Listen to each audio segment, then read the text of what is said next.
Welcome to Tife Files TV. We are back again with the latest gossip nyaya dziri kupisa dziri kutenderera pasocial media. Akusi kudyiwa rinopisa kuZanu PF. Chris Mutsvanga disrespect Chiwenga pazere vanhu. Tarisai muone Chris Mutsvanga akatadza kusumuka asina Chiwenga akazomudarika asina mukwazisa zvinonyadzisa. Tarisai muone. General Dr.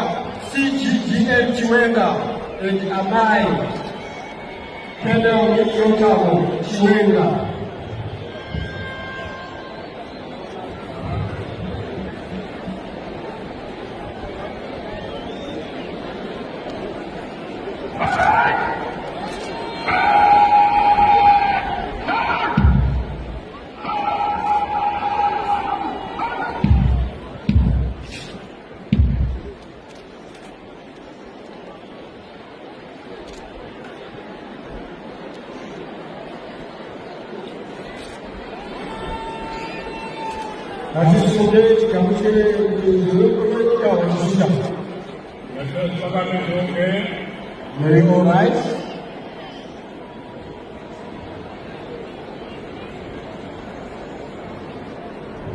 I'm sure mazvionerawo mega guys kuti hakusi kudliwa rinopisa kuZanu PF. Chris Mutsvangwa ari kukonzeresa.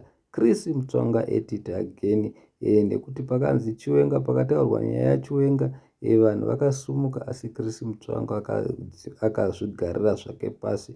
Munongoziva mega kuZanu PF kune hondo dzemarudzi, vanhu vacho vane vachirwira zvigaro. Munongoziva mega timu revarakashi pamari ndo parinoda, saka vane vachitorwira mari papapa. Saka these days vari kurwa pajekerere pazere vanhu. Ikoko kuRufaro Stadium ndokwakakonzeresa kwakaita kuti vanhu vazvibvunze kuti chii chiri kumbonyatsoitika kuZanu PF, because aifanirwa kuti asumuke Chris Mutsvangwa akangozvigarira zvake pasi. Akazotoona kuti vapedyo vana Chiwenga vachifamba vachikwazisa vanhu, nhambwe vazosumuka. Saka naChiwenga haana kuzomukwazisa, akamujamba, akajamba Chris Mutsvangwa.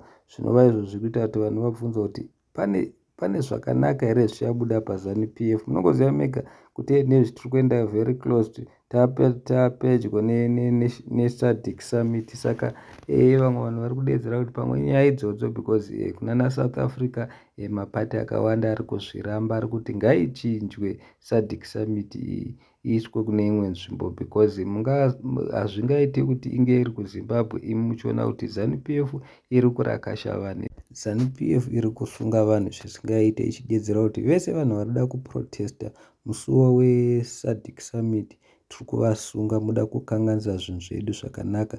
I'm sure munoiziva video yaChris Mutsvanga yabuda achidedzera kuti nana Chamisa vada kufarisa, vada kukonzeresa. Thank you so much.